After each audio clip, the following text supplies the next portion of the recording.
There's a fucking cable. Play the video. Don't worry. We're just live right now for fun. Oh, hey, we're going to play the video. Nice. We're going to play the video, and then we'll be live.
What is going on, everybody, and welcome on into episode number 248 of the Garage Beers podcast, brought to you proudly here on the OBR streaming network. The OBR is the biggest, oldest Browns independent coverage site in all of Cleveland. And then on Tuesday nights, we say, hey, we'll talk a little bit about the Browns, but you can also join us to talk about all of your other favorite Cleveland/Columbus sports teams. And we've got a great episode planned for you tonight here on episode 248.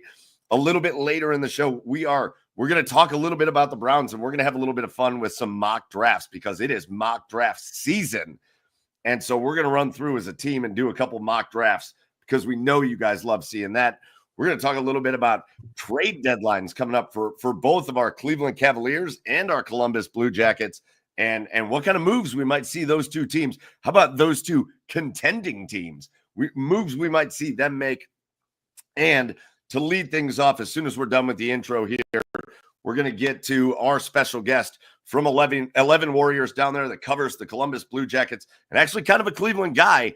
From what I read about him, I feel like I'm going to butcher his name because I have no idea how to say it, but I'm going to say Josh Paloha, and then we're going to let him yell at us when he comes on. But Josh is going to join us to talk about that national champion Buckeyes team, and because we're getting into draft season, we'll probably talk a little bit about some of the prospects coming off of that Buckeyes team and maybe how they look going into the NFL. So it's going to be a great show. And we have got it's just jam-packed, full of stuff. There's probably other things that are going to pop up. But with you, as always, I'm your host, Michael Keefe. Joining me tonight over on the east side of Cleveland, it's Garage Beers, Chad Meyer. What's up, Chad? I come to you tonight a bitter man. I start this podcast as a bitter man. Okay. I did the city of Cleveland a favor yesterday by attending the Cleveland Cavaliers game, strictly because they needed an aura change to help break this losing streak, and I haven't gotten one thank you yet. You know, I said, listen, I even put it out there. I said, I'm breaking the streak. We're breaking the streak because I'm here tonight, and it's exactly what happened. And not one thank you from anybody right now. So, no, it's okay. It's okay. I was thinking about going to other games as a fan, something I haven't done in years. And the first one I do, we win and break a losing streak. But, you know, it's all right. Hey, joke's on me. I won't go anymore, guys. All right. You might think his stupid ass is kidding, but I do my Cavs video recaps after every Cavs game. I do the recap after last night's game, and that thing maybe was posted for like 4 minutes. And I get a text from Chad that's like, what, no mention of me being at the game? You're selfish, Chad. I told you. I told everybody, but apparently no one believed me. It's not about you. It's not about you, Chad. You will also notice in the third panel on the screen, the return after like a month of being away. And look at the people. The people are excited. The people are excited. Down in Nashville, Tennessee, Joey Whalen is back. Find him online at Garage Beers. Joe, what's up, Joe? Welcome back, buddy. Is it too late to say Happy New Year? I don't know if I've seen you this year. Well, I've seen you. Just like, you know, not on the podcast. No, wish everybody Happy New Year, Joe. It's fine. New Year. Yeah, good to be back. You're so 2000 and late. Yeah.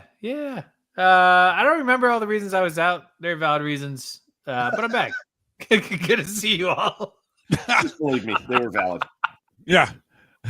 AKA, I really don't feel like updating you guys in my life, so just move on, fuckers. I mean, it's just so many. I had just meetings and family in town and something else. I think was one of the other weeks, but good to be back, fellas. It's all right. It's good to have you back. We're happy you're back. And again, you're back on a good episode because we got a great Preds game though. Did see a great Preds game though last week, which they suck. So like. Doesn't matter. But they were playing the team that sucked worse in the Sharks.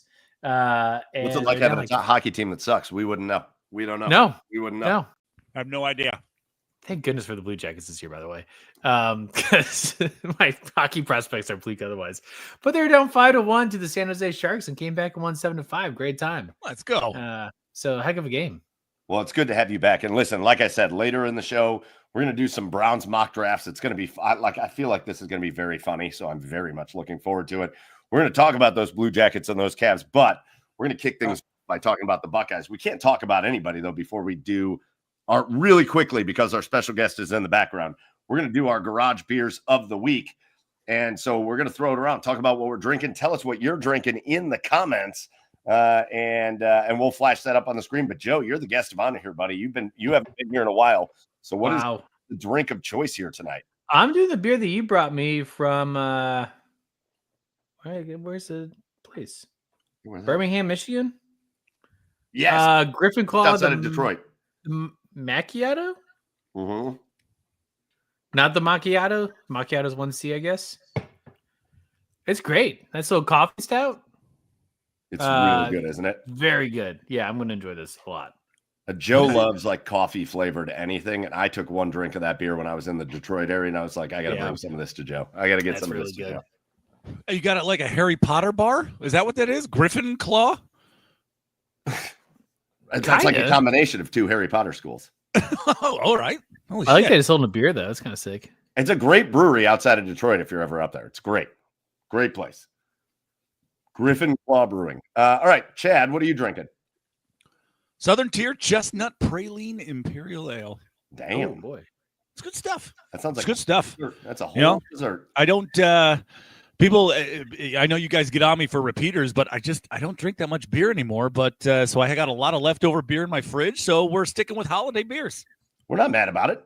This is what we do in the garage. We do not get mad about what you're drinking. For example, our buddy Gregory, Keystones and Fireballs, like he does every week. Always the combo, and it's amazing. Shout out to Gregory for always going with like the Boilermakers, right? Keystones and Fireball. Always taking me back to college, because that is exactly what I drank. Gregory just feels like a guy we want to hang out with, and we do every Tuesday.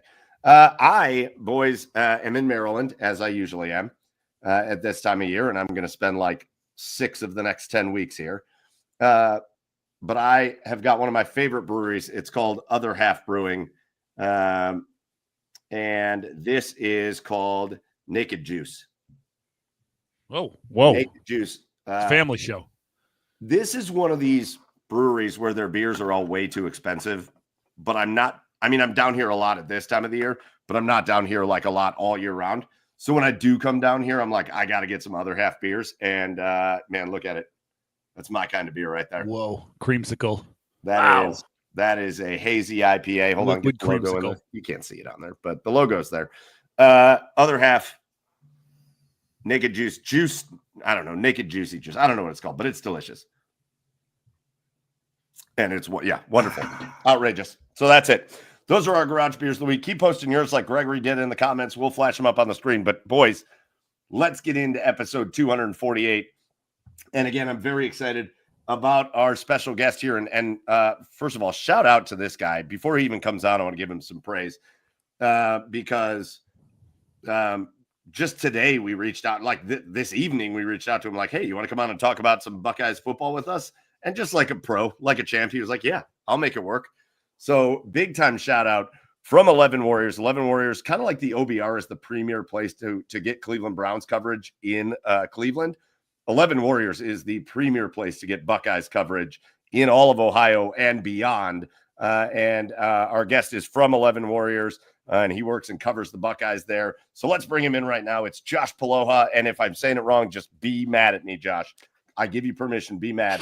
Josh, welcome on into the garage, buddy. One, you are correct. Aloha with a P. I'm not Hawaiian. Secondly, that's always the joke. Like my professors in college would be like, "Oh, are you Hawaiian?" Secondly, I know it's not a beer, but I'm drinking a long drink tonight. Oh yeah. I had to grab an alcoholic drink, even though it's a Tuesday. Let's go. Those are great. And let's talk about. I'm unfortunately a Browns fan as well, so I'll gladly talk Browns mock dress because that's like the Super Bowl for Cleveland. So Josh, with Super Bowl week coming up, Browns mock dress, it all combines into one. We're back. We're back, Josh. We're so back. We're real quick, buddy. Just to make sure you feel good here, we drink every Tuesday, so it's fine. It's fine. We don't judge. No, you're good. I know. I'm a long time.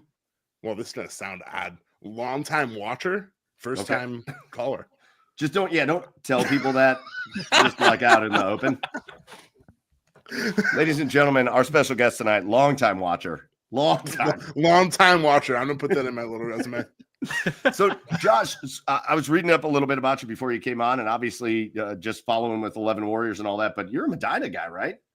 I am. I'm a Medinian. Is that what you call us out here? So here's the question, because Chad Meyer and myself are the legitimate voice of Medina County football. And we have been for like 12 years. I've seen you around. I help with the Medina football program. So next So time, is it the Battling Bees? Are we Battling Bees, Medina? Yeah. We're not Hornets?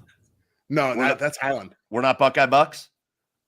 No, just Medina, the Medina. These places all count as Medina. Yeah, I know. It's kind of weird because like they're not the same, but they're the same. I don't know. Wait, is Buckeye Medina? Yeah, it's Medina Buckeye.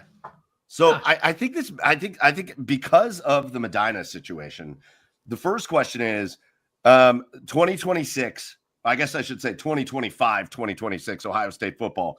Is that the Brennan Schramm breakout year? Always, dude. For sure. Are we getting the Schramm breakout year? Hey, did Jeremiah Smith have a touchdown in the spring game last year? Oh, No. I'm just saying. Oh my God. Now I'm getting pumped. That's actually a running joke with some of the 11 Warriors guys. Like, Carnell Tate might transfer because Brendan Schramm's coming. He knows that. Come on. Get the man. The man wears 34 as a wide receiver. Let's go. Let's go. Yeah. How many scout team player of the week does Jeremiah Smith have? 0. Brendan Schramm has 1. Thank you. That's it. I think he's got to be the favorite. I think he's got to be the Put favorite. the blog out, Mike. Put the blog out. What's wrong with Jeremiah Smith? He did. What's wrong with Carnell Tate? Oh God. Are you concerned? What have I started? So, Josh, talk to us just over the last week. It's been a week and a day since the Buckeyes won their 9th national championship. And they're on this really nice little groove where they win one every decade for the last 3 decades, which has been spectacular. But how's life been there at 11 Warriors? Has it made things crazy for you guys? Has it just what's it been like covering the Buckeyes through this whole thing? For me, it's a part-time job, so I can only I don't go to press conferences or anything. We have guys down in Columbus that go to those, but I mean it's been crazy. I mean, I think our posts. I mean, we've hit record numbers. I'm pretty sure just in the last 3 years. But just there's so many people. Well, besides, I think the record is when Ohio State loses to Michigan because people just want to come and talk. Unfortunately, but we won't talk about that. But yeah, I mean, it's just been a crazy 8 days. I don't think it's still hit me yet that Ohio State won at all. It still does not seem real, to be honest. Yeah. Well, you know what I would have said? I think if it would have still been the 4-team playoff and they would have just miraculously overcome that Michigan loss and then won, I might have felt the same way. But this is another thing I love about the 12-team playoff. Maybe I don't feel that way, Josh. I feel like it sank in because it took so goddamn long for them to win the national championship. And I don't mean that in a bad way. I love the playoff system. I love the 12 games. I think they need to tweak it so that it looks not stupid as far as seeding is concerned. But otherwise, by the time it was all said and done, by the time we were in the second half of that Notre Dame game, I felt like it was like we went through an NFL playoffs. Okay, it's finally over. It's crazy to think that the college season is almost longer than the NFL season because the college season starts first, and it got done last Monday, the 20th, and I know next year the national championship's the 25th, so they're going to extend it another 5 days. But yeah, like you said, the seeding. It's it was the first runaround, so they're trying to figure it out, but I'm sure they'll figure out the seeding and it'll look much different going forward. I don't know if it'll change that much in 2025, 2026, but yeah, I'm just glad. I mean, it seems like the Michigan loss was a lot longer ago than 2 months because the last 4 games of Ohio State season felt like a year, to be honest. Don't change the seeding at all. Why? Because I want Kent State to just run the table in the MAC and and there be a first round bye and a home playoff game at Dick Stadium right there on Kent State's campus. Amazing. Hey, Chad's hammered. Cut him off. yeah. Goodbye. It's possible now, right? Isn't that last 4th bye the best of the group of 5? not only in the playoff, but he wants a home playoff game at Kent State after they won. Yeah. Did they win That's one what would game? happen if they were the best of the group of 5, right? Can you see it right now? Oregon at Kent State. Oh, Boom. that'd be Let's so amazing. go. That'd be so amazing. No, They would have to put 7 to 8 more picnic tables in No, in the bar area. The perfect matchup would be Ole Miss. Can you imagine Lane Kiffin at Dick Stadium? Oh man. Just fans from Eugene swarming Kent, Ohio at Ray's place. Ladies and gentlemen, we'd like to announce a record crowd at a Kent State game. There are 3,400 people here for this game. Get out of here. What do you mean there's only 500 visitor tickets? Yeah. Kent State has blocked Oregon fans from buying tickets. I didn't see where this was going to go, but I like where this is going. I like. Yeah, how do we get from Ohio State to Kent State? I mean, I don't mind it, but I mean, listen, over the last 20 years, there certainly would have been times where a MAC school would have been in that playoff spot. Yeah, there are times. Ben Roethlisberger and the Miami Redhawks would have been in that playoff spot. That's wild to think about. Yeah, that's wild. I'm trying to think who else. Didn't Central Michigan have like a really good season a decade or two ago? Yeah. Oh God, they had Isn't that where quarter- Antonio Brown went? Yes, it is where Antonio Brown went. Was it when it wasn't when he was there though? I'm trying to think of who they. No, had. they had that quarterback. They had that like wildly good quarterback that was like a Heisman finalist or something. Charlie Fry would have led Akron to the playoffs. Let's be honest. And then and this is why I wish it would have happened earlier, because then Byron Leftwich would have took Marshall there. He would have had the confidence to lead the Browns to the playoffs after that. That's what would have happened. Oh my God. So Josh, let's talk real quick. You know, last week for us talking about the Buckeyes was just the celebration episode, right? Like we were just partying, having a good time. I drank an entire bottle of champagne on the show. I saw the champagne. That was nice. Yes.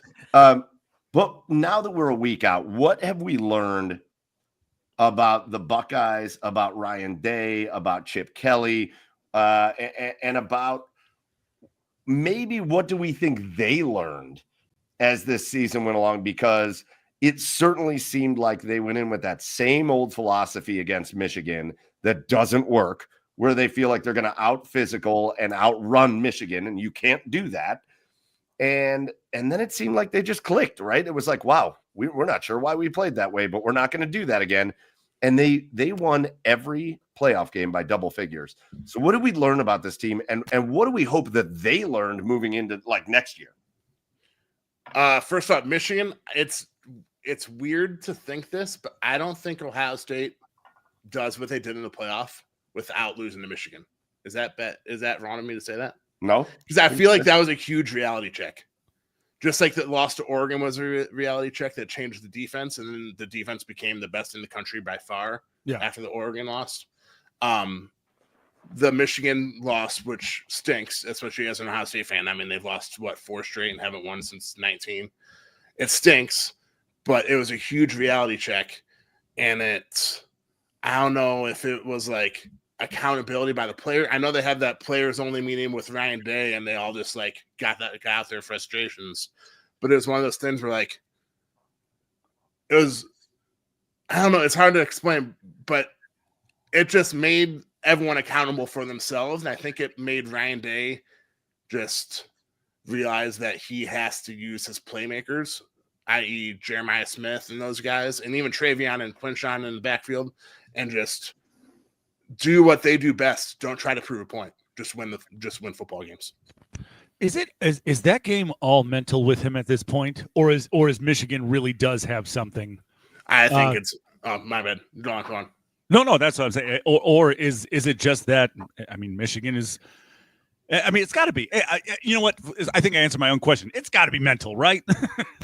The third bit, I mean, this is like not. This is a fan's opinion. This isn't like reporting or anything. But Ryan Day is still trying to prove that third base comment wrong by Jim Harbaugh.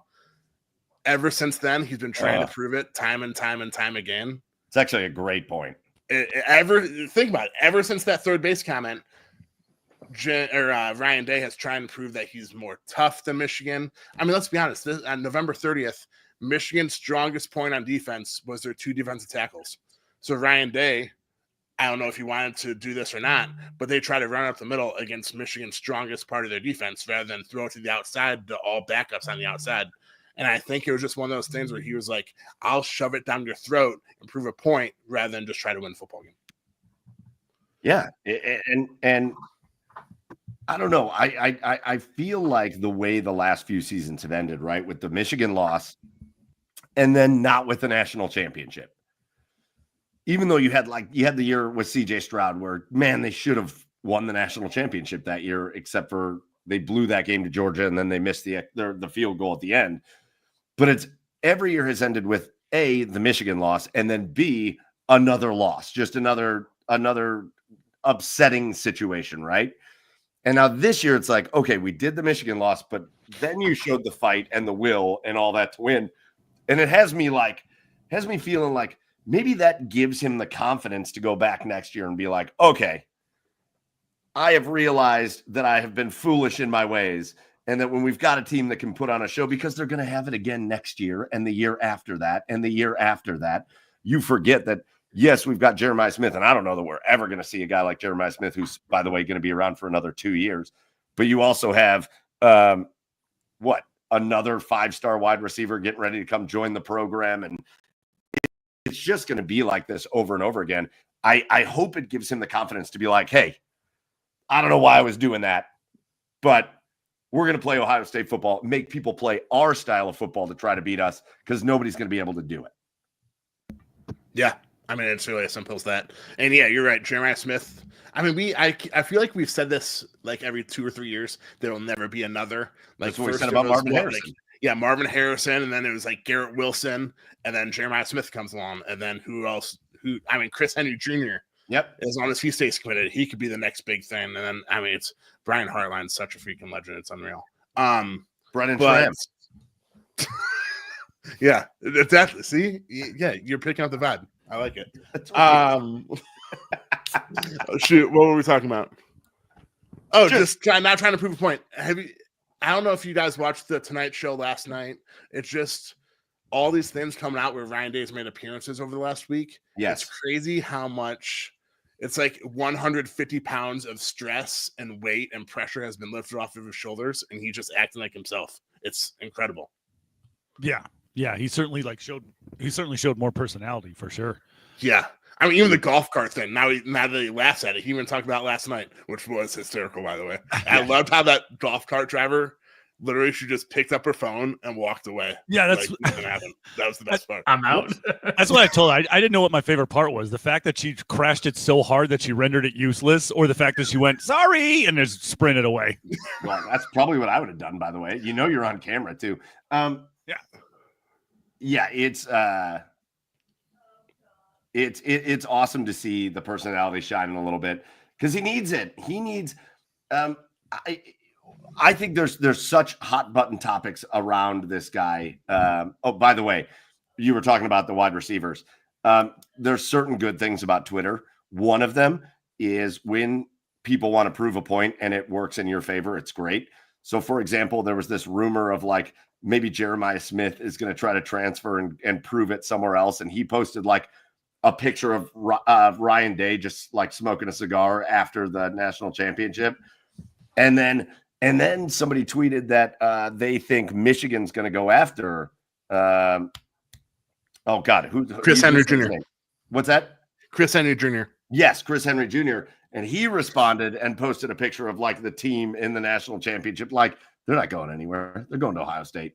But I think Ryan Day needed this perception change as much as anything, where now there's a little freedom, a little weight off his shoulders. And to be honest with you, it had to happen to Harbaugh too in Michigan. Remember, his first several seasons there were not great. And he needed to beat Ohio State that first time. And then he cheated, but continue. Well, we won't even get into that tonight. Have you read that article, by the way? Have you read that? I got the TLDR. I did not sit down in 137 pages. Jeez. Well, no, yeah. I'll read it at some point, probably this weekend. But yeah, that's a whole nother. When topic. You do, if you could just give us the cliff notes, Josh. Apparently, Michigan is going to say they're not going to agree. So the reason they kind of like got away with things is because they agreed to follow NCAA sanctions on them. And now they're coming back and saying, we don't agree. We're not going to follow NCAA sanctions. And here's why. But in the goddamn list of things that the reasons they're not going to follow the sanctions, they basically just admit that they cheated. It's hilarious. Sharon Moore was so angry at Counter Stallions that he just went in and deleted every text message with them for no reason. He was just so angry with them. He's just so mad he deleted all his texts. But then in their like filing, they're like, well, here's all of the deleted texts. And it's like, that was Connor Stallions at that Central Michigan game. He was scouting teams. He was stealing signs. I'm like, I don't think you're going to win by doing this. I think you probably should have just taken the settlement and been done. Yeah, it will be interesting to see what they get penalized with. I mean, I can't wait. I'll sit down with it'll be like that GIF or GIF, however you pronounce it, whatever you say, where it's like guy just sitting back and eating some popcorn. That'll absolutely be me once these penalties come out. All right, so Josh, we had the amazing year. We had the amazing run. What a game in the national championship. Ohio State does what they did all playoffs long. They got out to a huge lead. Notre Dame, good fight by that crew.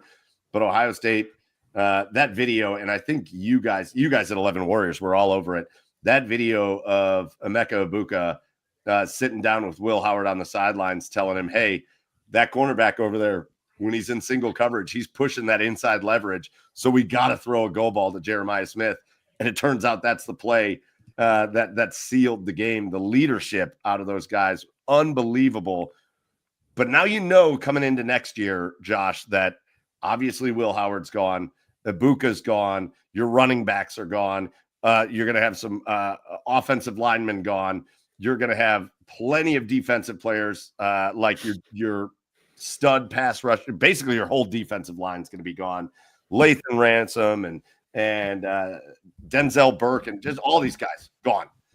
So what's waiting in the wings, Josh? As somebody that works there at 11 Warriors and that covers the Buckeyes, start maybe on the offensive side of the ball. Who are some of the names that people should start getting excited about? Is Jeremiah Smith not a legitimate answer here? Or no, obviously he will be back. He will be back. He will be back. No, but I mean they'll have a bunch of new faces, but with the transfer portal and with Ohio State's NIL and the recruiting classes that Ryan Day continues to bring in, I wouldn't be too worried about. Although they do open up with Texas, which is going to be a freaking unreal game. Arch Manning, Tillman, Columbus, that's to be an unreal game. Especially Julian Sam will likely be the starting quarterback. He was a number one quarterback in the class last year. He transferred from Alabama to Ohio State after Nick Saban retired. So yeah, it will be a bunch of new faces, but I would still expect maybe some early bumps as the new faces like start playing more. Sure, get acclimated. Get acclimated. But I wouldn't be worried about it. I mean, Ohio State will start off. Although I guess it's easy to say because they're national champs. They'll start off as like a top 3 preseason seed or a preseason rank. That first game in Columbus will probably be a top 2 or top 3 matchup between Ohio State and Texas. And I mean, I know it's August or early September. I already can't wait for it. But yeah, Ohio State fans have nothing to worry about. There's still so much talent coming back. Maybe it won't be as many 4th and 5th year seniors, which we saw a lot on the Buckeyes team. I mean, there were a lot of Michigan's team last year too, and they won it all. But it'll just be a lot of younger guys and a lot of talent per usual. Now, I mean, going into next year, the number 1 offensive player in the country is Jeremiah Smith. Easy. The best defensive player in the country is Caleb Downs. That's a good start. That's a good Great start. Great start. Anywhere you go. But, I'm just curious, Will, if you've talked to any of your cohorts at 11 Warriors here, Josh, like I'm just curious because I know nothing about Julian Sand. Like, do we know like what type of quarterback he is? Like, what can Buckeye fans learn about him going into next year? Because he's virtually an unknown. But I was just curious if there was anything out there that Buckeye fans can feel confident about outside of being a 5-star quarterback transferring from Alabama. You know how like when someone says like you flick the wrist and the ball just goes? Yeah. Like Drew Aller, like Madonna's Drew Aller, who's now at Penn State. He can just flick the wrist and it goes 70 yards. I wouldn't necessarily say Julian Sains goes 70 yards, but when you watch him, he literally just like flicks his wrist and it goes. Okay. I mean, there's a reason why he was the number 1 quarterback in the class. His size, I think he's either 6 foot or 6'1". I don't know what he's measured at exactly. The only thing that worries me about him is his size, just because in today's day and age, quarterback, although I guess like Jalen Milroe and those guys aren't as tall either. But yeah, the talent's there. I mean, he was number 1 quarterback for a reason. And with 1 year of development under Ryan Day, I think that only means good things. I wish he would have played more in garbage time this year, but it is what it is. And then, I was going to say something else too, and I just lost my train of thought. Then when you have like guys like Jeremiah Smith and Carnell Tate, just get the ball. I mean, I know Ryan Day said this about Will Howard. Just throw the ball out there. And compared to Julian, this is what I was thinking. Julian Sain is more of a runner than Kyle McCord, but not as much of a runner as Will Howard. It's like one of those things where he can run the ball, but he's not just going to take off, if that makes sense. No, but that seems like it fits because Ryan Howard, what am I? Kyle McCord. I said Ryan Howard. Ryan Howard was an excellent baseball player for the Philadelphia legend. On the other hand, Will Howard ran the ball significantly less in this system than he had previously in his years at Kansas State, right? He was much less of a running quarterback in this system than he was when he was at Kansas State. So that actually probably works out that's Julian Sain is maybe not as much of a runner as Will Howard, because in this system, Will Howard wasn't as much of a runner as Will Howard.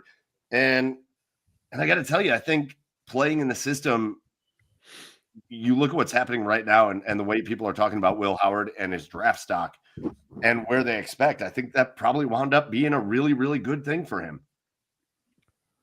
Yeah. I mean, people were questioning whether he'd be the Ohio State starting quarterback prior to the season. And now he's probably, I haven't looked at mock drafts, but I wouldn't be surprised if he goes in the 2nd or 3rd round, just because of the type of player he is on and off the field. I mean, he proved to be a leader in 1 year at Ohio State. He proved to be a huge leader. I mean, it's hard to hate the guy. I don't know if you guys saw the Dr. Pepper ad that he released after Monday. Yes. Oh my God, that was hilarious. But yeah, it's just one of those things where Ryan Day helps you develop. And I mean, Will Howard turned himself from a mediocre quarterback at Kansas State to a freaking star at Ohio State in 1 year. So one of the few final things I do want to talk about some of these other guys moving forward, but really the big news this week with the Ohio State Buckeyes, how about Jim Knowles taking off, leaving the Ohio State Buckeyes to go coach defense for your fellow Medina Battling Bee, Drew Aller, and James Franklin and the Penn State Nittany Lions. Maybe it's just me, and maybe it's because I'm not super connected. That really took me off guard. Like that caught me off guard to see Jim Knowles leave, especially after what they just did. Was it a surprise to the people down there? Was it a surprise to you and the guys you work with over at 11 Warriors? Or was this something that people kind of saw coming? I think it was a surprise that he went to Penn State, not necessarily that he left, because I know his fiance lives in Oklahoma. So him going back to Oklahoma was like a huge rumor. I mean, since like probably like 2-3 weeks ago. But the Penn State thing, I don't know. He's from Philadelphia, grew up in Philadelphia, so I guess he wants to go home. I don't really know how close Happy Valley is to Philadelphia, but close. I don't think it's that close, to be honest. It's still a flight. Yeah, it's still a flight. But yeah, I don't know. I think the payday, $3.1 million for 3 years. I mean, it's hard to say no to that. Let's be honest. Yeah. 2, I think this isn't reported. This is just what I believe in, just from message boards I've seen. I think there was a rift, one between him and Larry Johnson. Larry Johnson wanted to run his defensive line. Jim Knowles wanted to run a 3-down defensive line with the jack position. And 2, after that Oregon loss, Ryan Day said that he was going to be much more involved with the defense. And I think Jim Knowles really took offense to that. But I mean, look what it turned out to be. So can you blame him? Can you blame Ryan Day? I mean, no, I agree. Yeah, it paid off. Yeah, it paid off. Yeah, sure did. All right. So last thing, Josh, and then we'll let you get back to it. We'll get into some other topics. But as you look at these Buckeyes that are coming out, we're going to start talking about a little bit about the NFL draft. And again, in Cleveland, NFL draft, you know this, you're a Medina guy. NFL draft season is Super Bowl season. So as you look at some of these Buckeyes coming out, obviously you've got some guys, big name guys. There isn't really that like top of the draft guy that we're used to seeing from Ohio State, but there's a ton of guys that you're kind of expecting to see get picked in the first 2 days of the draft. But when you think about guys like Jack Sawyer and Tui Moloau, and when you think about Denzel Burke, and when you think about the running backs and Will Howard and all that, who are the guys that you think, man, if I was an NFL team, you're a Browns fan, if I'm the Cleveland Browns, these are the guys that I would love for the Browns to get my hands on? Would all of them be a sufficient answer, or is that don't be an Ohio State homer? No, I'm kidding. Don't do that. I would take Will Howard late just because of his leadership, not as a starting quarterback early on, but I mean, they need to get their starting quarterback right at some point, I guess. Donovan, I feel like Donovan Jackson made himself a lot of money this year, and he was an All-American guard for 2 or 3 years, and then magically switched to offense or left tackle. Freaking right before the Penn State game, I think it was, and became the best tackle in the country. I will gladly take that up front, especially that versatility. And then, I mean, I'm not being a homer. I'm trying to think of one that's not an obvious answer. I think Emeka. I love Emeka Egbuka just because of what he brings on and off the field, but he's going to go in the first round. I'm trying to think of someone that's realistic. Josh, I'm going to tell you mine. And this isn't going to surprise people. And this, every time you talk about the Buckeyes in the draft, you're going to feel like a homer. But I'm going to give you my comparison, and people are going to die laughing. But I have a little thing for Jack Sawyer. And the thing I have for him is this. I think I imagine the Browns picking Jack Sawyer, and people are like, I don't think Jack Sawyer is this world beater player or whatever. But I think if you put him across from Myles Garrett, he reminds me a lot of TJ Watt. I was literally just going to say that here's why I say that. TJ Watt is always not really the best rusher on his team, but he gets the most stats. Right? Like when Highsmith is on the other side, Highsmith is the most disruptive player on that defensive line in Pittsburgh. And then they put Watt on the other side, and Highsmith like disrupts everybody over there. And TJ Watt comes in, gets a strip sack, or bats 14 passes a game. And he always seems to be facing less pressure, and he makes the most of it. I feel like Jack Sawyer has those traits to him where he always finds a way to like get his hand on the ball or get that one big strip sack when you need it, a la the Texas game. He just always, he may not be, I feel like he is a great guy to have as your number 2 pass rusher on your team. I'd love to see it.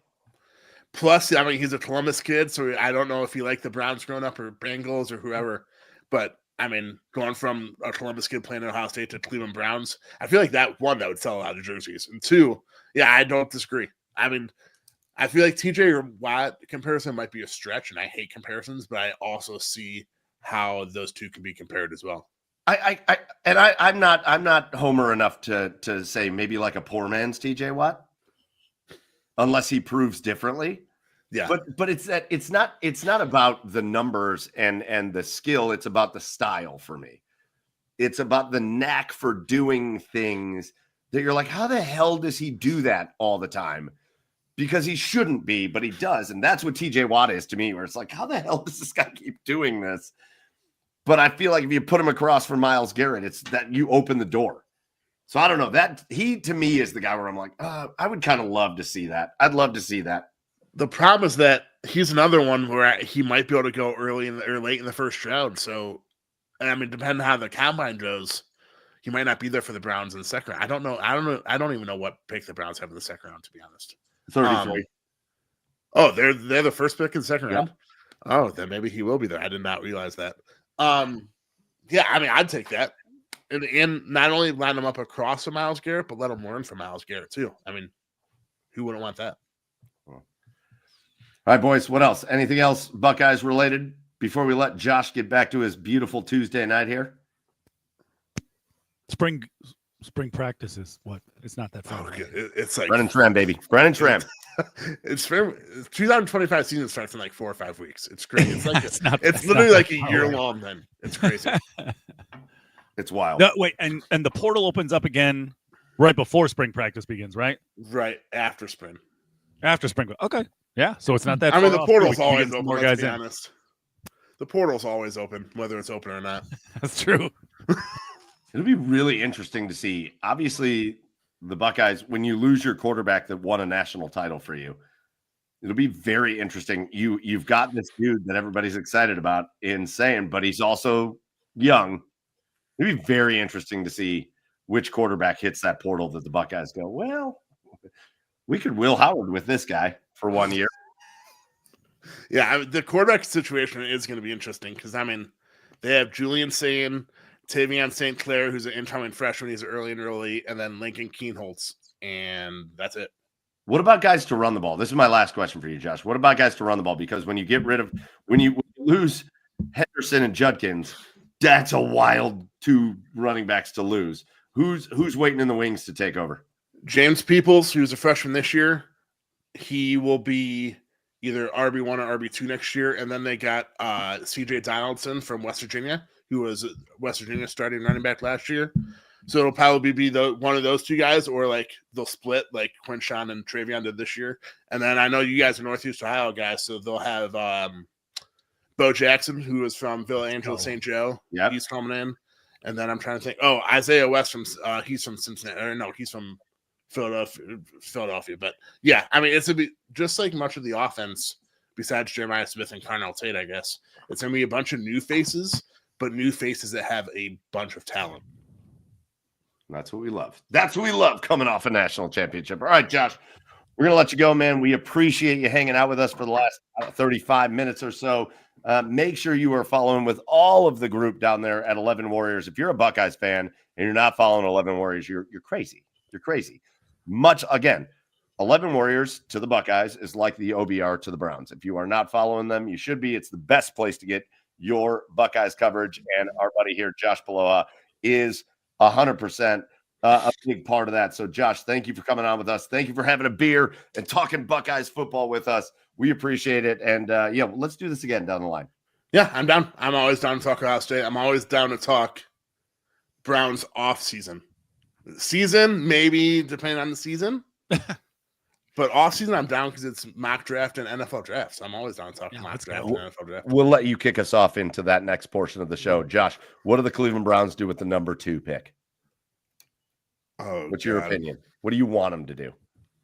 Can I tell them what I don't want them to do? And that's draft Shadir Sanders. All right. That's an opinion. I will gladly take. I mean, it's one of those things where I want them to take Travis Hunter just because he's incredible. But does a good cornerback / wide receiver or whatever he's going to do in the NFL really change this team that much? You know what I mean? They need to get a quarterback, but I just don't know. I don't know if there's this top tier quarterback this year, which stinks. It really stinks. It sure does. That's what we do. Every time we have one of these top picks, there's no consensus top quarterback. That's what happens. Yeah, exactly. Just like the Blue Jackets. The Blue Jackets got the number 1 pick last year or 2? Yeah, last year, and there was there was no number 1 guy, right? I mean, I'm throwing this way off into the distance. Same thing with the Guardians. Oh yeah, Guardians too. Wow, the Cavs are good at it. True. Well, all right. Let's not say good at Anthony Bennett did happen, but besides Anthony Bennett. Hey, Anthony Bennett brought Kevin Love to the Cleveland Cavaliers. So boom. Thank you, Anthony. Also, by the way, there was nobody good in that draft. Go back and look at that draft. Nobody good. Nobody good. Gone back and looked. Nobody good. Yeah, but either way, I just hope Andrew Berry and that scouting department gets paid a lot of money to do their job, and I hope they do their job because I want a good Browns football team. Well, remember the last first round pick they had was Greg Newsome. So let's give them a little time and let them figure out this first round. I don't know if that's a compliment or if it's a push that to the side or what? I'll let you figure it out. Josh Aloha, it's been a blast, man. Go follow Josh online and follow 11 Warriors. And Josh, we appreciate you, man. We're going to let you go, but we really, really appreciate your time. Thank you, guys. And I'm down to talk Buckeyes or Browns or whatever, whenever. So let me know. All right. Love it, man. Thank you. How about Josh Aloha from 11 Warriors? What a good time that was. And shout out to Josh for responding to us kind of last minute and just being willing to jump on with us and talk Buckeyes. And again, it's probably the best comparison I can give you. We really take pride here on the OBR being the best place that you can get Browns coverage. 11 Warriors is the best place you can get Ohio State Buckeyes coverage. So make sure you're following them. All right. We're going to jump in. I want to play a fun mock draft game. It might be kind of the last thing we do. All right. To be honest with you, because I don't. Yeah, okay. We've got the Blue Jackets are still kind of in the same place they were the last time we talked. They're just playing good fucking hockey, and it's great. Right. Oh, God. So great. I mean, my asshole of the week is this time. Well, hold on. We're going to do that first, you piece of shit. All right. Fuck off. You're about to be the asshole of the week. Hold on. All right, deal. I'll take it. The Cavaliers. Oh, hold on. Sorry. We're getting this question. And Chef Brian K asked it, I think earlier, asked about, is Carnell Tate staying with the Buckeyes? Yes, he said he is. So, I mean, he could post on Twitter that he's staying and then change his mind. But he posted on Twitter that he is staying with the Buckeyes. So, yes, yeah. Carnell Tate staying with the Buckeyes. And he was a real possibility to go because his girlfriend runs track at Oregon. So, if anyone was going to take him, it would be Oregon. Yeah, for sure. But, nah, he said he's staying. Ain't no ring on that finger. That's right. Thank you, Joe, for saying that. Thank you for bringing that up.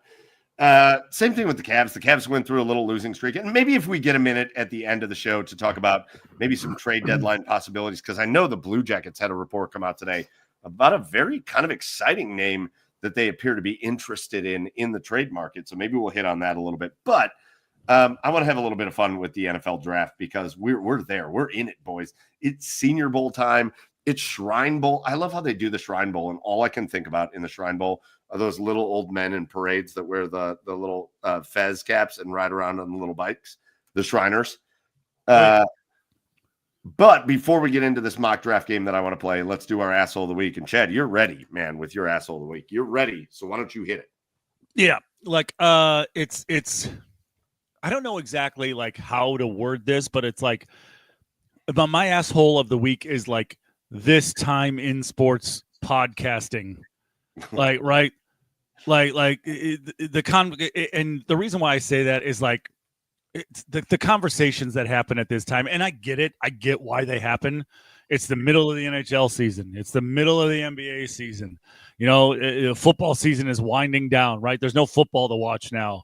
So it's really just kind of like let's wait till the Stanley Cup playoffs now and the NBA playoffs now. But like I just saw a post today saying from a podcast saying, 2019 LSU would have just beat the shit out of this 2024 OSU team. Like it's those types of conversations happening now in podcasting is like the grasping at straws conversations that are happening just to I don't know, like the unnecessary trying to provide entertainment, trying to start a conversation about something that you can't, that isn't really solvable. So it's just, yeah, this time in sports podcasting is my asshole of the week. I think this is the second worst time to try to do a sports podcast. I think, I think that part of the year where the NBA and NHL season ends. And so now it's just middle of the baseball season. And I love baseball. And I know, Joe, you're the biggest of the baseball guys. But it's tough. The doldrums of the middle of the baseball season. You've already talked about everything NFL you can talk about until like camp starts. That middle of June until the beginning of August is just. Well, and even when camp starts, I mean, you're just like, oh, wow, like this person threw a cool pass and like this guy got injured. And it's like, okay, great. Like I can't watch this right now. Did you see him throw that out route? Wow. Last year, I don't think it felt so bad because the Guardians were so good all year that we just had a lot of fun talking about the Guardians. But man, that part of the year is the worst. But this right here, we're getting into that territory. I think you're right, Chad. Joe, you're back. Who's your asshole of the week? Where do we even start? So many assholes right now. There's so many just like. But in the sports world, like, where do you even start? Like, we have a Browns team that has a second overall pick, but like our quarterback is Deshaun Watson still. We have, what was the other one? Oh, I had another one. Oh, we had an Ohio State team that won the national title, but we still lost to Michigan. And like, I'm happy about the national title, but like, I still want to be Michigan. I know you guys probably got into that last week, but I still want to win. Future thinking. But my asshole of the week just goes right to the Super Bowl, man. I just don't even want to watch it. This matchup blows.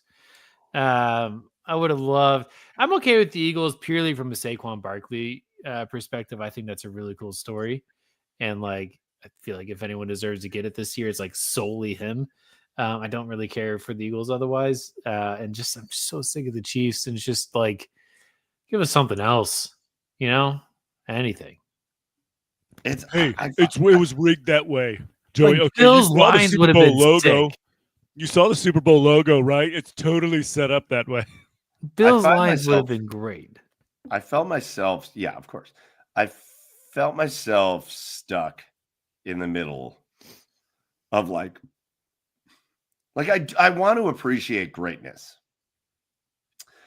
I think greatness is a thing that the vast majority of people do not appreciate until it is gone. Right? It's the same thing when you have the conversation. The NBA conversation is the big one, right? Oh, Michael Jordan's the best. LeBron doesn't compare, blah, blah. You're not going to really understand LeBron's greatness until LeBron has been retired for 10 years, and then you're going to go, oh, shit. Look at that guy. I feel like it's very hard to comprehend greatness in the moment because we always view nostalgic greatness as better than current greatness. And so, like, I feel like the Chiefs do the three-peat, which hasn't been done since forever.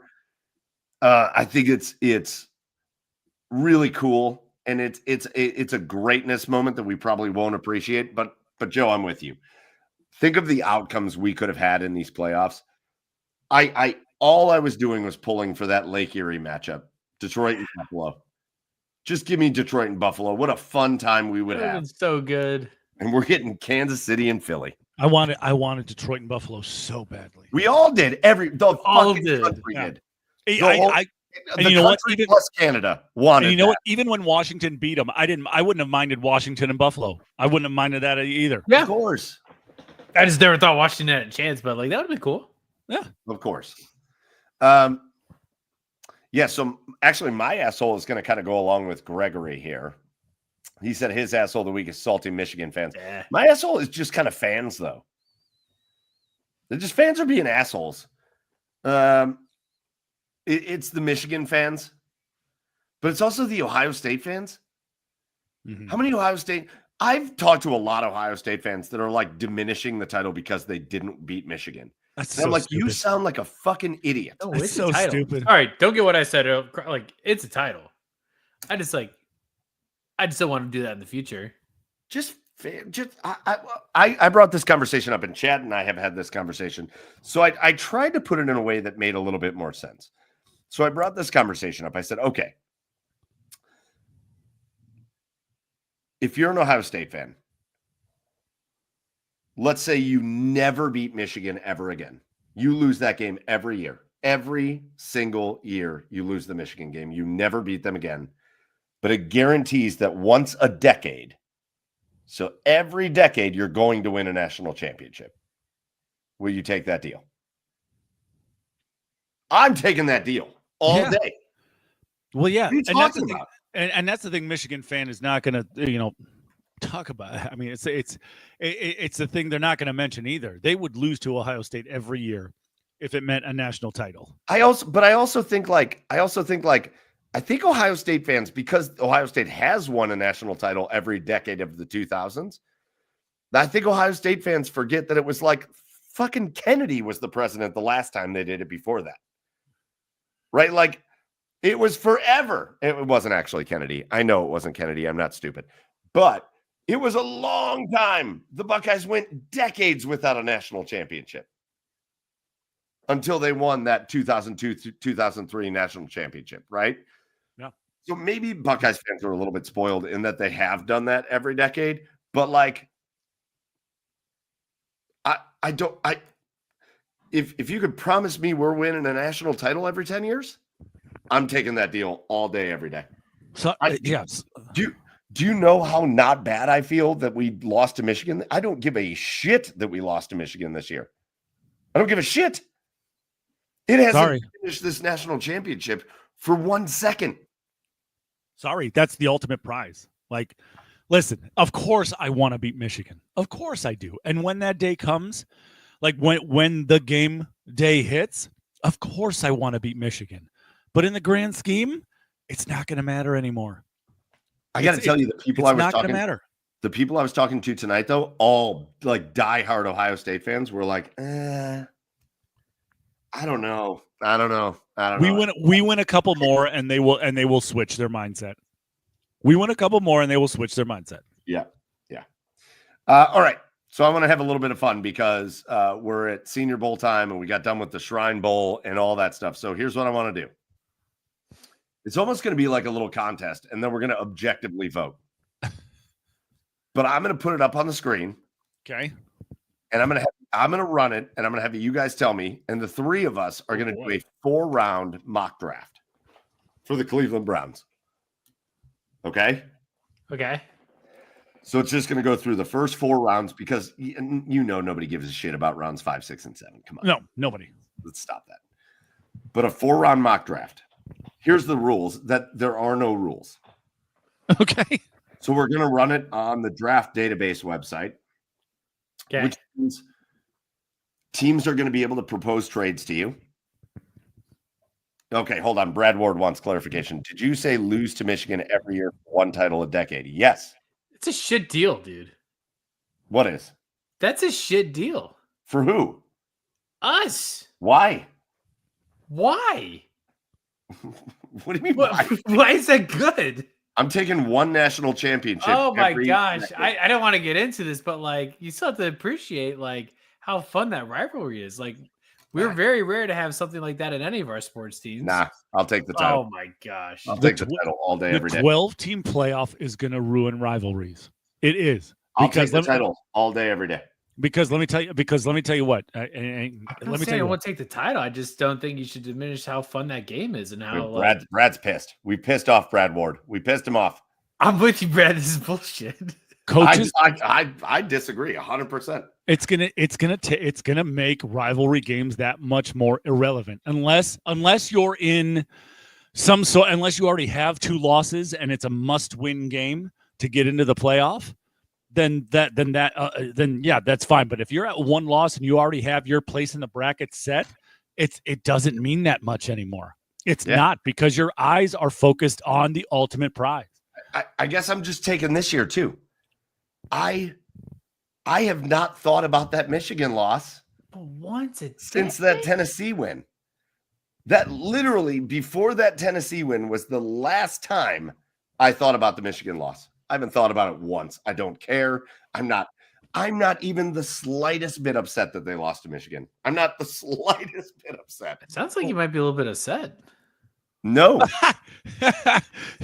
Go ahead, Mike. You have to feel. No, I'm really not upset. You have to feel your feelings. No, but this is what I was talking about when I brought it up. Brad Ward. This is the spoiled Ohio State fan right now. Sorry, Brad. I'm not trying to call you out, but I am. You know what? I'm calling you out. Spoiled Ohio State fan right now. In this new format, Ohio State should win more than once a decade. What? Do you know other teams? There's like 175,000 other college football teams that are trying to win national championships now. Like more than once a decade. I know, and I should put this up there. I don't want to be mean to Brad. He's not an Ohio State fan. I know you're not an Ohio State fan, but the fact that they won in the 2000s and the 2010s and the 2020s, I think is making like the modern college football fan think that, of course, Ohio State's going to win once a decade. It was like 40 years before that. the last time they won. Like that isn't always how it works. That isn't always how it works. It's set up for them to be at least in the mix every year, right? I know. And I didn't want to get back, but when Brad speaks, we got to put him on because it's Brad Ward. It is Brad Ward. Hey, we It's are Brad Ward, and he's got to come on with us. Hey, well, and we are reacting to what he said. Reacting There. It's the number one show on YouTube now. Is the react? Whoa. Number one show on YouTube. Good for them. All right. I want to get off the Buckeyes. I don't want to go too crazy. Sorry, Brad. But I want to do our little fun game with the Browns. So here's the rules. There are no rules. You're going to be offered trades. Put a shirt on. There's one rule. You're going to be offered trades. We will look at them. You can accept them or reject them. You can do whatever you want. But you're only getting 4 rounds to make your picks. And it's going to be fast. But let's see who comes up with the best Cleveland Browns draft. And all of ours are going to be different. So if a trade doesn't get offered to you, you just got to make the pick. Okay. If it does get offered, We have a list of names to choose from of who's available. oh yeah, you're gonna have. list will be on there. I'm gonna put it on the screen. All right. You're gonna see the whole thing. All right. So, Chad, you're actually going first here. Oh shit. Okay. Yep. So I hope you get ready and Yeah, let, well, of course I am. let me know when you can see it. Can you see it? Nope. Nope. Why? Oh, you know why? Because I got to do this. I'm so stupid. Yeah, put in the show. There it is. Come on, Mike. Can you see it now? Zoom in a little bit. And now I can see it. I don't know. Yeah. Is that better? Hey, Yeah. all right. All right. Yeah, it's better. So we're gonna be the Browns. Yeah. We're gonna do 4 rounds, and we're gonna make it fast as fuck, boy. Oh, Fast as fuck, boy. All right. So we're entering the draft room. Let's get this out of here. Oh man, I'm so excited. I'm gonna hit. So Chad, this is you. I'm gonna hit start, and we're gonna see what happens. Tennessee Okay. takes Cam Ward. Chad, you have not been offered a trade here, Wow. so you get the number 2 pick, and you are not offered a trade. What are you gonna do? Jesus Christ. Tell me what you want. You talk me through it. Yeah, I don't have faith in Shedeur Sanders. I don't like him. I think I didn't like him as a big game in big games at Colorado. Granted his offensive line wasn't good. Travis Hunter, where's he going to play? Is he going to be really good? Chad, just tell us what you're gonna do. Is he going to be really good? Like you told me to do. I want Abdul Carter so bad. Tell me who to pick. Give me Abdul Carter. Abdul Carter Chad too. spoken. Hell yeah, I love that. Give me Micah Parsons 2.0. Absolutely. Anybody that thinks differently is wild. Yeah. Who is? So now we got. Ooh, we're getting trade offers here for. What does that 33. mean? So you have 4 trade offers. Okay. So evaluate one. Remember, you're not going to make this pick at 5 and the Right. 2026 pick. Do you want to Ooh. move from 33 to 39 with that you're not going to do? Yeah. Oh. No. Reject that. 33 to 44 and 76, which you're going to be able to make both of those picks. Okay. 33 to 36, and then you're not going to be able to make that second Not pick. going to be able to make that pick. Or ooh. 33 to 35 and 102 that you'll be able to Yep. do. Accept that. You want that one? Yep. All right. So you're going to move. Oh, God. What? And now the No. Seahawks want to make a trade deal with you. Rejected. All right. So now, Chad, you are sitting here at 35. By the way, Tennessee moved up to take Amos from Mississippi. Nice. Tuimoloau goes between those picks, and now you're on the clock. You've got Abdul Carter. Yep. And let's take a look at who's available. You got Morrison from Notre Dame at cornerback. Yeah. You got little baby hands, Jalen Milroe. Right. Oh, super baby hands. You got Walter Nolan. You got Josh Connerly Jr. Yeah. There's Give a me lot Josh of guys. Connerly Jr. We need a left tackle. That's who you want. Yeah. I really love that, by the way. Yeah. Now, here's where it gets fun. Yeah, of course. So there we go. On the clock at 67. Chad, you have selected Abdul Carter at 2 and Connerly Jr. at 35. And let's take a look at who's on the board here at 67. You got Xavier Watts at 51. Oh, my God. Ranked. You got Purdue's interior offensive lineman, You got South Carolina's defensive lineman. Quinn Ewers is there. Here's your Ohio State running backs, along with Caleb Johnson in between them. You got Will Howard sitting right here. I love so many dudes right here right now. I know. This is the hardest part of the whole thing. You got Cam Scadaboo over here. You got little baby Tess Johnson. Oh, little baby. He's adorable, isn't he? He's just adorable. So who do you want? Where are you looking here? What direction are we looking here? Oh man. Okay. I'm not sold on Quinn Ewers. Give me TJ Sanders. Give me that defensive lineman. Give me that interior defensive lineman. You'll not look at the edge and the D lineman. We're trying to rebuild that Browns tenacious defense. All right. I'm right. Trade offers here for 94. I don't know why you do it because you can't make these picks. So reject. And you can't make reject. Those picks. And you can't make those picks. Okay, we'll just go back to this. So now here's Chad at 94. And what QBs are available? Oh, Cam Scadabo. Never mind. I love that guy. You want him? I want him. Cam Scadabo at 94. And we're going to reject that and that and that. Okay. So now you've got Abdul Carter, Connor Lee Jr., TJ Sanders, and Scadabo at 94. You got 2 picks left. And it's back-to-back picks, by the way. Nice. What QBs are available? You say QBs? Yeah. Can you go like click on QBs? I can. Oh. Whoa. Whoa. Go back. Go back. Go back to all. QB this draft.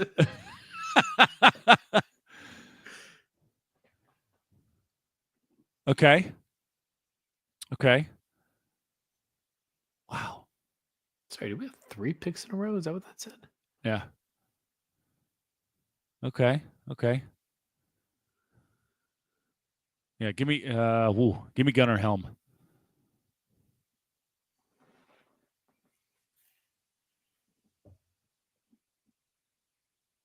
And then give me Dalen Everett. Boom. Look at that grade. Oh, you muted yourself.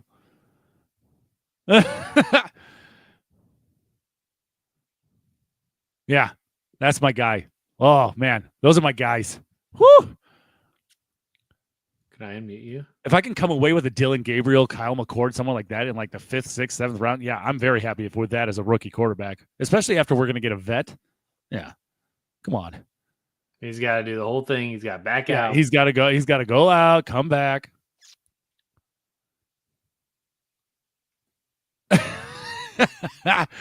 His mic sucks. You Mike, my guy. Yeah, that was a stellar ranking. You're going to see a lot lower ranking from me. I thought you're just going to pick names that you like. Like, oh, I really like that guy. Yeah, I mean, I don't know the college people as much, but I know how to draft fantasy, kind of. Okay. So it's your rookie fantasy, your dynasty league. Yeah. You got to put up the screen, Michael. I'm going to. It's so stupid. I'm so mad at everything. All right. And then we'll put that back. And then we'll do that. All right. Joe. Oh, yeah. So I got a video of Chad's. So let's real quick.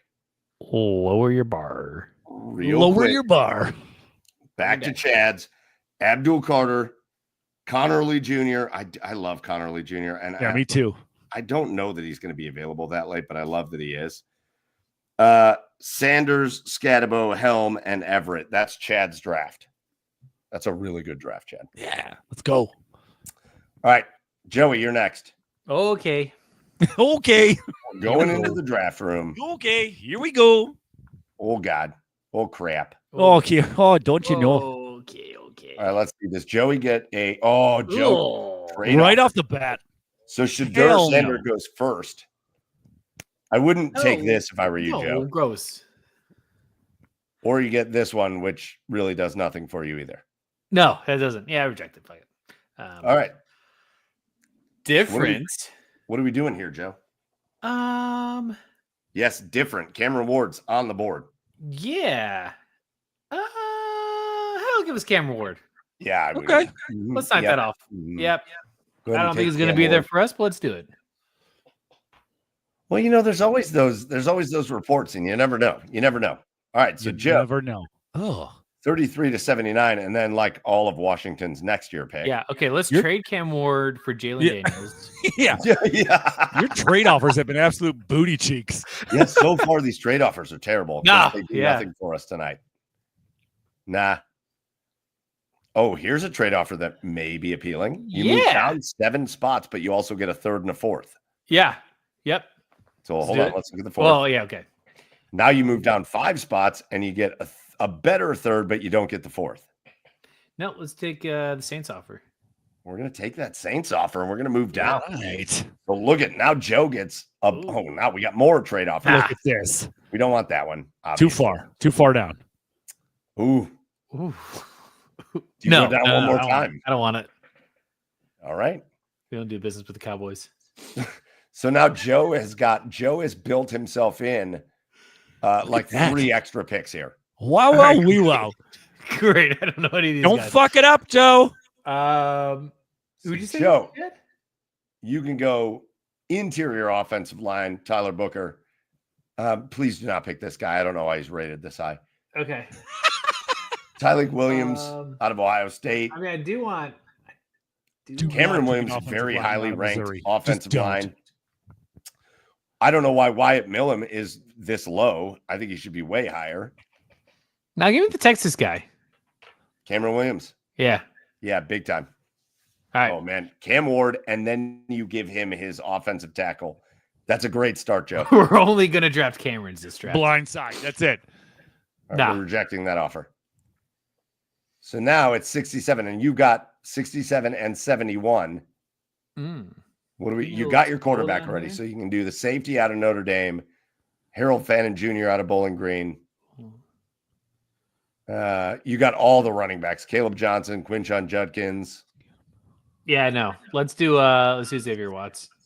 Xavier Watts, safety out of Notre Dame. Boom. Kid's a B+. stud. Kid is a wild stud. Reject. I'm rejecting that for you. Yeah. I'm making the decision for you. And now All it's a lot of the same guys. Yeah, let's do Quinshon Judkins. With that running back. Judkins. I like him Dang. a lot. Yeah, well, yeah, and I love him more in the NFL than I do in college, which is Yes. wild. Reject and reject. No. All right, so you've got 94, 103, and 111 left. So you still got 3 picks left. You got a quarterback, a tackle, a safety, and a running back. What are we doing here? Let's go. No, let's go upseas. I don't know. Barrett Carter's a pretty cool name. Is he any good? He's really good. Is he Oh, from let's do Barrett Carter. Barrett Carter. Yeah, we'll take linebacker out of that, right? Clemson. Hey, listen, the Browns do not have great linebacker depth. No, I'm they do not. I'm just rejecting these for you. So Barrett Carter would be great. And look at a lot of the guys are still on the list. Oh, sick.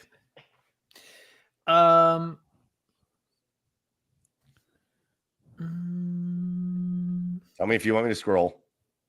No, I want to do. I think I we do want to might put do this it up. Brad Ward loved Chad's draft. Yeah. Yeah. Let's go. Loved it. Loved for it. sure. God,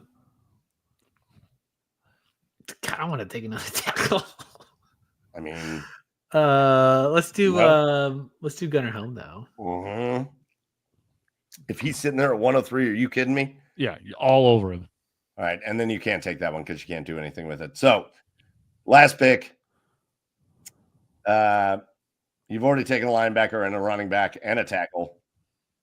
Doesn't really matter. You could take multiples, but you got an edge available out of Michigan. Josiah Stewart's a pretty good player. Dorian Yeah. Strong is good. I think Andrew Makuba is. Well, you don't need him because you took Watts, but I don't need him. Let's do Dorian Strong. Dorian Strong out of Virginia Tech. Going in strong. All right, plus. finish.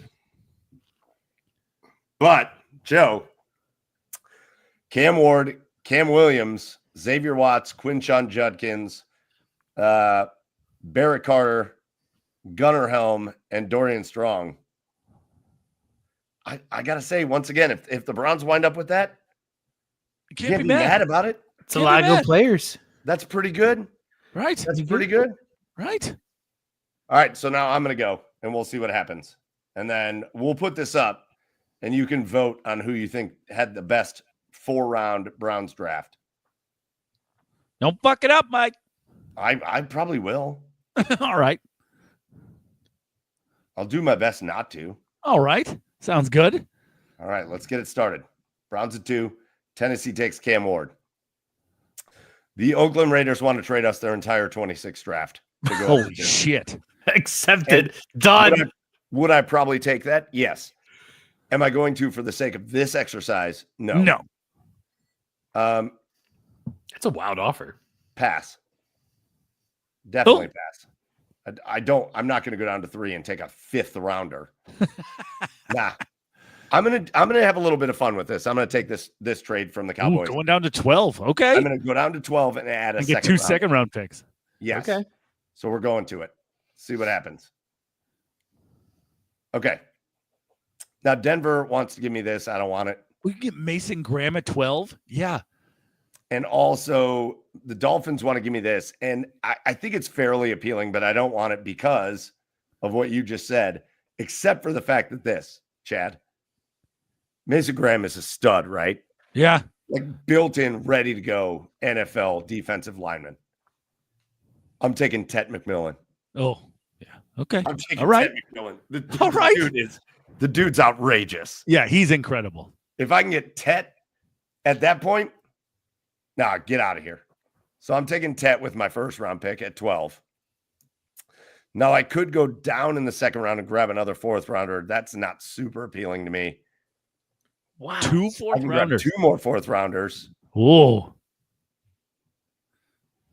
That one might be. Is that even a realistic offer? Like, No, of course it's not. that's wild. I'm gonna take it. I'm gonna take all them 7th round picks. Oh, yeah. This is getting good. This Wait, is where I want to be. Who do they take? Oh Who my do the god! Dolphins give away their farm for? No, I'm not doing that. All right, so at 44, I got 44, 48, 67. Oh, there's your boy right there, sitting right there, Mike. Oh, yeah. So I'm just looking. No, you don't even think right here.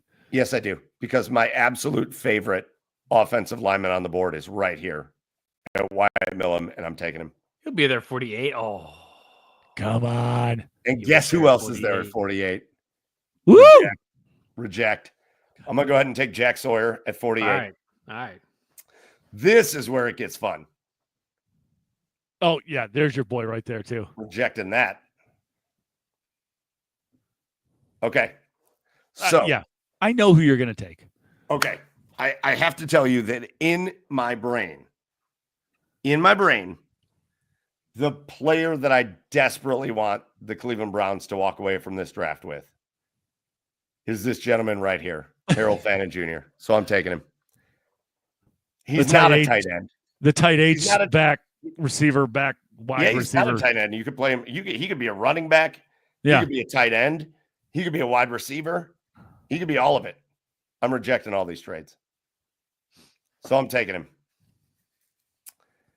And then at 94, I'm going to put Denzel Burke in there because I love him. I love Denzel Burke. I don't think he did himself any favors this year with the season he had. I think you. You did it again. You did it again. Now you're going to have to leave and start over.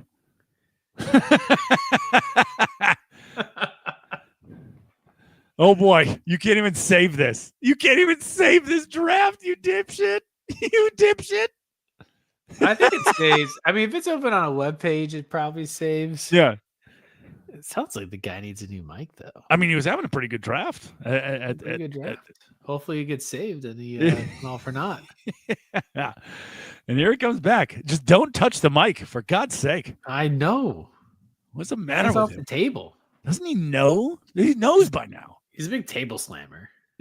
That's true. That's true. Mike is very passionate, in case anybody doesn't know. Yeah.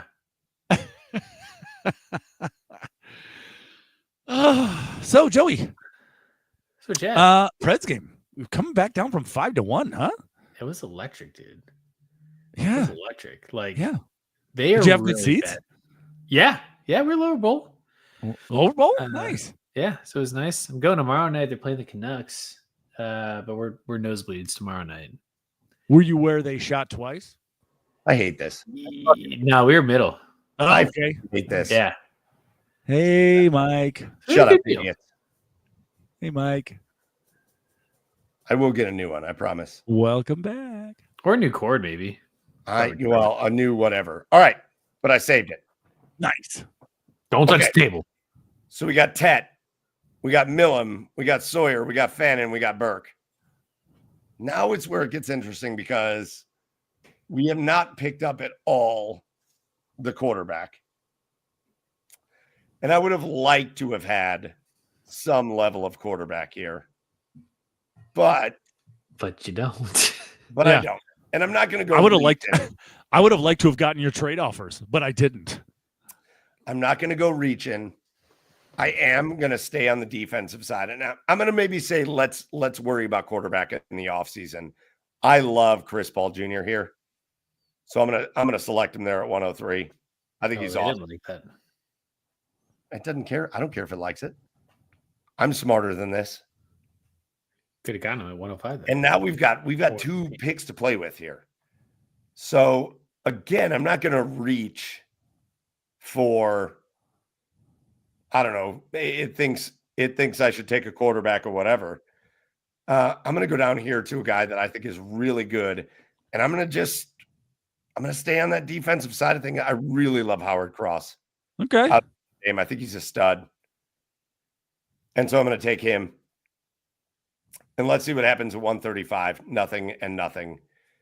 And now we've got just an interesting situation.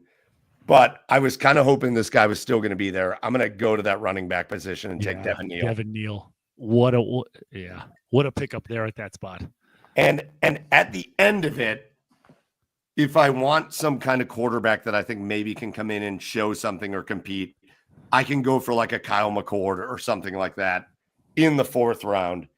But through 3 rounds, Tet McMillan, Wyatt Millam, who, again, Wyatt, I think is one of the better, like, non-top end offensive linemen. Sure. Give me Jack Sawyer across from Myles Garrett all day. Fannin, I think, is a stud. Burke, I think, is a stud. And give me Paul, Cross, and Neal at the end. I'm ready for that all day. Wyatt Millam is in that Wyatt Teller mode for me. Yeah, he's a stud. Yeah. And I like that one. I like that one.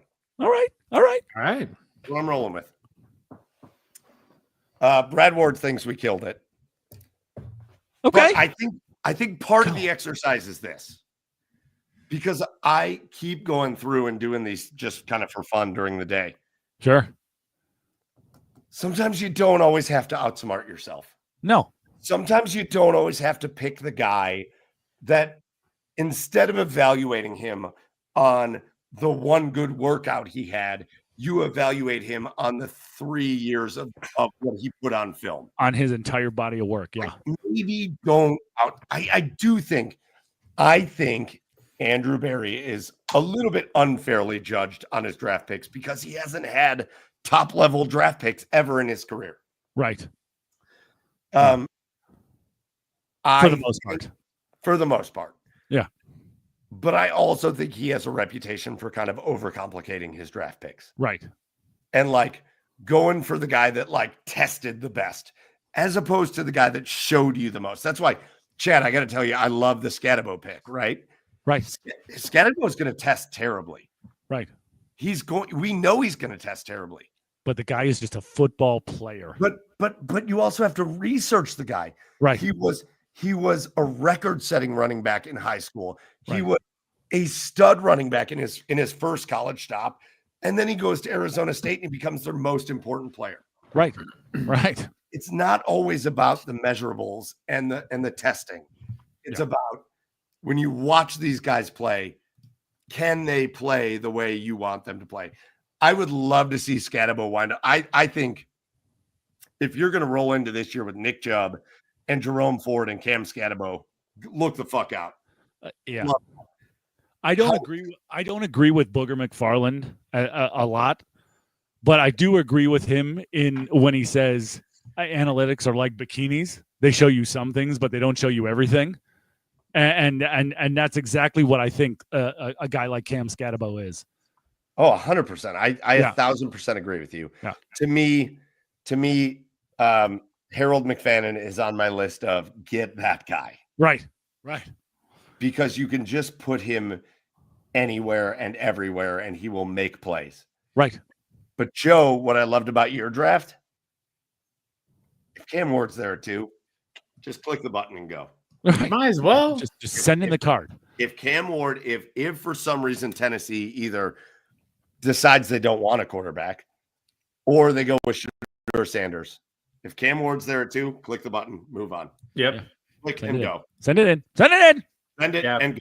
I like Chad's pick though too. I not sold on Shedeur by any means. I feel like there might be some baggage with that pick. And I love Travis Hunter. I just I don't know what he moves the needle on the team. I mean, it's just obviously generational talent, but I just feel like it's not where we need it right now. Dude, Abdul Carter, to me, is the most exciting player in the draft. Right.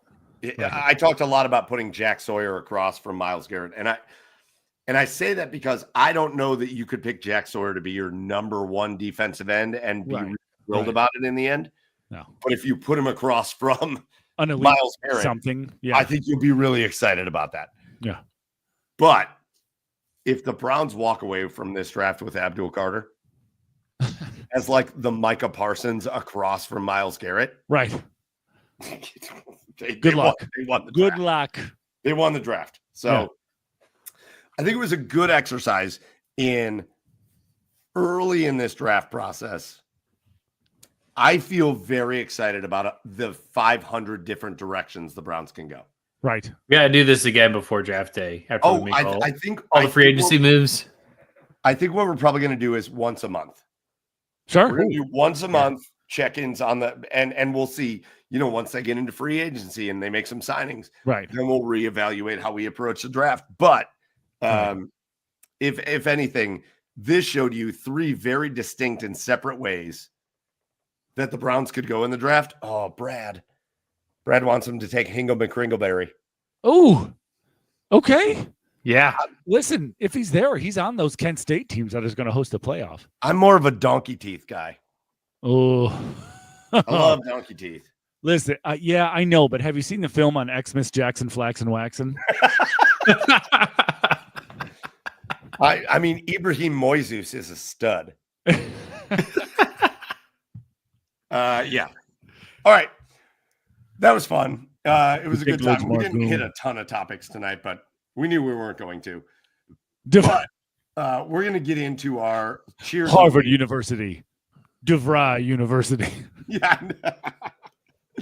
We're going to get into our cheers of the week, and then we're going to get out of here. So I think I made you guys lead it off on all the other things. So I will lead things off on the cheers of the week. And actually, I think we've done this, Chad. I think you did this, but I hadn't seen it yet. And I watched it yesterday, and I had so much fun.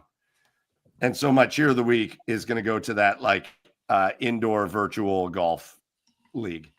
Oh, I watched it yeah. last night. Yeah. I watched it last night, and I couldn't stop watching it. Right. I watched it last night, and I was like, really? oh, my God, this is amazing. And then it went into overtime, right? And they had to do a chip-off challenge. I was like, if this was golf, then I would just this is all I would watch. Let's go. Yeah. It was great. So my cheers, because I haven't seen it to this point, my cheer of the week goes to whatever that indoor virtual golf league is called with Tiger Woods and Rory McIlroy and that whole crew. It's a blast to watch. I hope they don't give up on it, because I would watch that every time. Right. Chad, who's your cheer of the week? Mine goes to Liam Cohen for giving us one of the just best, most awkward press conferences you've ever seen in most recent memory. Just sitting there looking like a demented Clay Aiken, and just and Play Aikens. I don't know. Just he was just the most awkward head coach. Like he didn't even give you like a plan. He just goes, Duval. And not only that, but he like the fact that he just ghosted the Bucks. Yeah. Didn't even tell him he was going to do what he was doing. Yeah, like didn't even give him a heads up, just fucking ghosted him. And then he shows up at his press.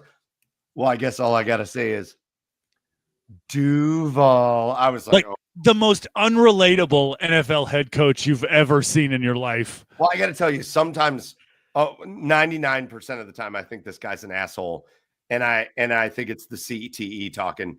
But Antonio Brown named him his cracker of the week. Yeah. Yeah. I think it's very fitting. Very fitting.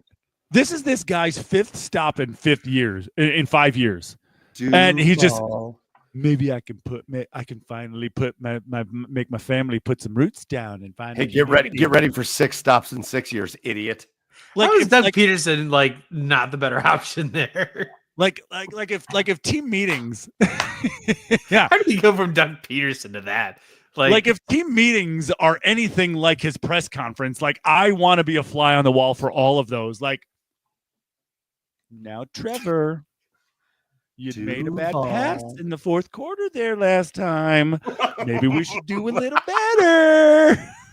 You overthrew what's his face there? You overthrew Brian Thomas Jr. Maybe let's make a more accurate throw for Remember Duval. where you play? It's Duval. Oh my God, awful. Gregory has an asshole or a cheers of the week. Sorry, the people that had to work outside in that bitter cold. Yeah, it's terrible. Shout out to the outside people because I didn't even want to walk outside when it was like -2 degrees. All right, Joe, who's your cheer of the week? You boys for covering the show the past couple of weeks. Appreciate it. Been out. So thank you for carrying on strong and appreciate the coverage, and y'all are champions. Listen, speaking of champions, and we appreciate that, Joe, but speaking of champions, as we get out of here, we'll give our thank yous out. Our first thank you, as always, goes out to DOBR, man. Best place in Cleveland to get Cleveland Browns coverage, and then to hang out with us and talk about Buckeyes and Blue Jackets and Cavs and Browns and all that as we get into spring training, Guardians and all of that. But right now we are running like multiple shows every night, and we're doing it in the off season. It's the first time we've been around with GOBR for years now, and it's the first time in the off season that we have run a schedule on the video streams like this, because we've just got so much content to bring you. So make sure you are tuned in to the Orange and Brown Report on YouTube, Twitch, the OBR on all the socials, and make sure you get over to theobr.com. You hit subscribe. You will not regret it. Yeah, so Mike's Mike went out. You won't regret subscribing to the OBR. And this is the best. This is great. I don't think you need to leave again. This is the best. You can keep rolling. Oh God, just thank you all for joining come the back show. in and give the thank yous. Yeah, we appreciate you all for joining. Yeah. I've never ended the show before. How do you do this? No, yeah, I've never ended the show either. But big thanks to the OBR, honestly, for hosting us and allowing us to do all this stuff every week. A big thanks to Mike and his absolute shit microphone right now for allowing us to wrap up the show. Thanks to Chad for going to the Cavs game yesterday. About time. It's about time I get my credit for breaking the losing streak. You get your yesterday. due. Only on grad beers. Right. Yeah, but be sure to subscribe to the OBR. For all. I mean, this is their time. This is where the time that you want to pay attention for all the insight, for all the analysis into this Browns draft, for all the details from the Senior Bowl to everything. This is their Super Bowl season here is up until draft time. So be sure to subscribe to the OBR for all of that content as well, and be sure to subscribe and join us on the Garage Beer socials. Right, Mike's doing his Cavaliers recaps. It's the same video every single fucking year, fucking game. I couldn't help myself. It's the same video. He's gone. He's stormed off. No, but no, his Cavs recaps are great. I'm doing my Blue Jackets recap, so do it at the Garage Beers. So be sure to join. Follow us on all of our socials. Follow Joey at Garage Beers Joe, Mike at Garage Beers Mike, me at Garage Beers Chad.